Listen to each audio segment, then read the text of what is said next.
കോൺഗ്രസിനെതിരായ കടന്നാക്രമണം CPM-ഉം ഇടതുപക്ഷവും ശക്തിപ്പെടുത്തുന്നു എന്നതിൻ്റെ സൂചനകൾ നൽകിക്കൊണ്ടാണ് ഇന്ന് മുഖ്യമന്ത്രി പിണറായി വിജയന്റെ ഒരു ലേഖനം ദേശാഭിമാനിയിൽ പ്രത്യക്ഷപ്പെടുന്നത്. BJPക്ക് മണ്ണൊരുക്കുന്ന കോൺഗ്രസ് എന്ന തലക്കെട്ടോടു കൂടിയുള്ള ആ ലേഖനത്തിൽ മുഖ്യമന്ത്രി ആരംഭിക്കുന്നത് തന്നെ ഇന്ത്യൻ രാഷ്ട്രീയം ഒരു വഴിത്തിരിവിലാണ് എന്ന് ഓർമ്മപ്പെടുത്തിക്കൊണ്ടാണ്. ഇന്ത്യൻ മതനിരപേക്ഷത നേരിടുന്ന വെല്ലുവിളികളെ കുറിച്ച് ഓർമ്മിപ്പിച്ചു തുടങ്ങുന്ന ആ ലേഖനത്തിൽ മുഖ്യമന്ത്രി ആദ്യം തന്നെ ചൂണ്ടിക്കാണിക്കുന്ന കാര്യം ഇടതുപക്ഷത്തിന്റെ പ്രസക്തിയാണ്. ഡൽഹിയിൽ ബുൾഡോസർ രാജ് അരങ്ങേറിയപ്പോൾ അതിനെതിരെ ബൃന്ദ കാരാട്ട് അടക്കമുള്ള CPM-ന്റെ നേതാക്കൾ പ്രതികരിച്ച സംഭവവും ജമ്മു കാശ്മീരിന്റെ സംസ്ഥാന പദവി എടുത്തു കളഞ്ഞതിനെതിരെ സുപ്രീം കോടതിയിൽ CPM നടത്തിയ നിയമ പോരാട്ടവും കർഷക സമരത്തിലെ ഇടതുപക്ഷ സംഘടനകളുടെ നേതൃത്വപരമായ പാഠവും ഒക്കെ തന്നെ മുഖ്യമന്ത്രി ഓർമ്മിപ്പിക്കുന്നുണ്ട്. അതോടൊപ്പം ഇലക്ട്രൽ ബോണ്ടിനെതിരായ ചരിത്രപരമായ CPM-ന്റെ നിയമ പോരാട്ടത്തെയും മുഖ്യമന്ത്രി ഓർമ്മിപ്പിക്കാൻ മറക്കുന്നില്ല. അതിനുശേഷം മുഖ്യമന്ത്രി പറയുന്ന ഏറ്റവും പ്രധാനപ്പെട്ട കാര്യം കോൺഗ്രസ് അവകാശപ്പെടുന്നത് തങ്ങൾക്ക് മാത്രമേ സംഘപരിവാറിനെ പ്രതിരോധിക്കാൻ സാധിക്കുകയുള്ളൂ എന്നാണ്. ഇത് ഒരു തെറ്റായ അവകാശവാദമാകുന്നത് എങ്ങനെയെന്ന് മുഖ്യമന്ത്രി ഈ ലേഖനത്തിൽ വിശദീകരിക്കുന്നുണ്ട്.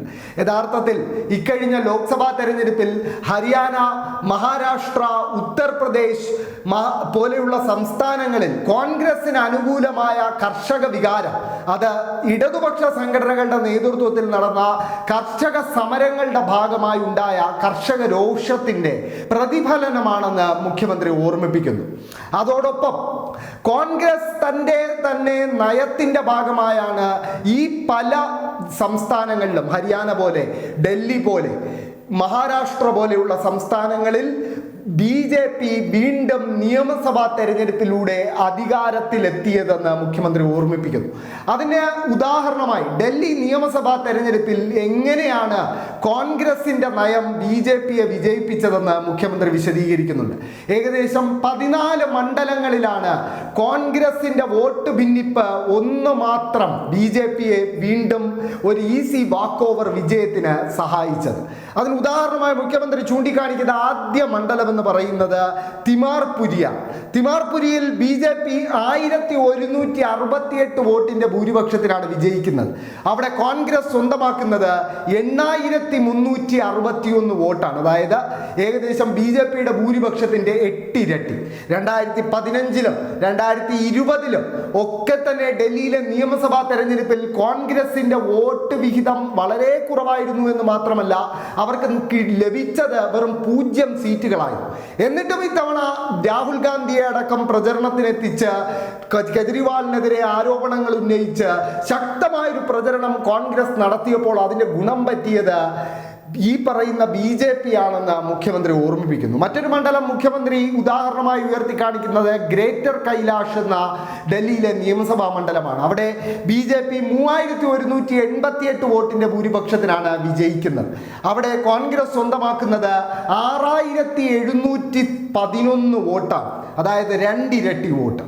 ഇനി മെഹ്റോളി എന്ന നിയമസഭാ മണ്ഡലത്തിന്റെ കാര്യവും മുഖ്യമന്ത്രി സൂചിപ്പിക്കുന്നുണ്ട്. അവിടെ BJP 1782 വോട്ടിന് ഭൂരിപക്ഷത്തിൽ വിജയിച്ചപ്പോൾ കോൺഗ്രസ് 9731 വോട്ട് സ്വന്തമാക്കി എന്നത് മുഖ്യമന്ത്രി വളരെ പ്രാധാന്യത്തോടെ ഓർമ്മിപ്പിക്കുന്നു. ഇന്ത്യ സഖ്യ നേതാക്കളായ സമാജ്വാദി പാർട്ടിയുടെ നേതാവ് അഖിലേഷ് യാദവും നാഷണൽ കോൺഫറൻസിന്റെ നേതാവ് ഒമർ അബ്ദുള്ളയും ഒക്കെ തന്നെ ഈ കോൺഗ്രസ് നയത്തിനെ വിമർശിച്ച് രംഗത്ത് വന്നതും മുഖ്യമന്ത്രി ഓർമ്മിപ്പിക്കാൻ മറക്കുന്നില്ല. അതിനുശേഷം മുഖ്യമന്ത്രി ഏറ്റവും പ്രധാനമായി എടുത്തു പറയുന്ന കാര്യം ഹരിയാനയുടേതാണ്. ഹരിയാനയിൽ നമുക്ക് എല്ലാവർക്കും അറിയുന്ന പോലെ ലോക്സഭാ തെരഞ്ഞെടുപ്പിൽ BJPക്ക് 5 ലോക്സഭാ സീറ്റുകൾ, 10-ൽ 5 ലോക്സഭാ സീറ്റുകൾ നഷ്ടമായിരുന്നു. 5 സിറ്റിംഗ് സീറ്റുകൾ BJPക്ക് നഷ്ടമാകാനും കോൺഗ്രസ് സ്വന്തമാക്കാനുമുള്ള ഒരു കാരണം ആം ആദ്മി പാർട്ടിയുമായി കോൺഗ്രസ് ആ തെരഞ്ഞെടുപ്പിൽ ഹരിയാനയിൽ ഉണ്ടാക്കിയ സഖ്യമായിരുന്നു. എന്നാൽ ഇക്കഴിഞ്ഞ നിയമസഭാ തെരഞ്ഞെടുപ്പിൽ ആ സഖ്യം വേണ്ട എന്ന് പറഞ്ഞ് ഒറ്റയ്ക്ക് മത്സരിച്ച കോൺഗ്രസ് ദയനീയമായി BJPക്ക് മുമ്പിൽ പരാജയപ്പെടുന്നതും നമ്മൾ കണ്ടിരുന്നു. ഇത് മുഖ്യമന്ത്രി ഓർമ്മിപ്പിക്കുന്നുണ്ട്. അതോടൊപ്പം ഡൽഹിയിൽ ഇത്തവണ നടന്നത് കോൺഗ്രസിന്റെ BJPക്കുള്ള ചരിത്ര സഹായമാണെന്നും മുഖ്യമന്ത്രി വിശേഷിപ്പിക്കുന്നു. അതോടൊപ്പം ബാബറി മസ്ജിദിന്റെ സംഭവങ്ങൾ കൂടി അവസാനം ആ ലേഖനത്തിന്റെ അവസാന ഭാഗത്ത് മുഖ്യമന്ത്രി ഓർമ്മിപ്പിക്കുന്നുണ്ട്. അതായത് 1991 രഥയാത്ര തടയുന്ന സാഹചര്യം ഉണ്ടായപ്പോൾ 1992 കോൺഗ്രസ് അധികാരത്തിലെത്തിക്കഴിഞ്ഞാണ് ബാബറി മസ്ജിദ് എന്ന നൂറ്റാണ്ടുകൾ പഴക്കമുള്ള പള്ളി തകർക്കപ്പെടുന്നതെന്ന വസ്തുത മുഖ്യമന്ത്രി ഓർമ്മിപ്പിക്കുന്നു. കോൺഗ്രസ് ഈ നയം തിരുത്തണമെന്നും ഒരു വിശാലമായ ഐക്യത്തിന്റെ ഭാഗമാകാൻ കോൺഗ്രസ് തയ്യാറാകണമെന്നും പറഞ്ഞുകൊണ്ടാണ് മുഖ്യമന്ത്രി ഈ ലേഖനം അവസാനിപ്പിക്കുന്നത്.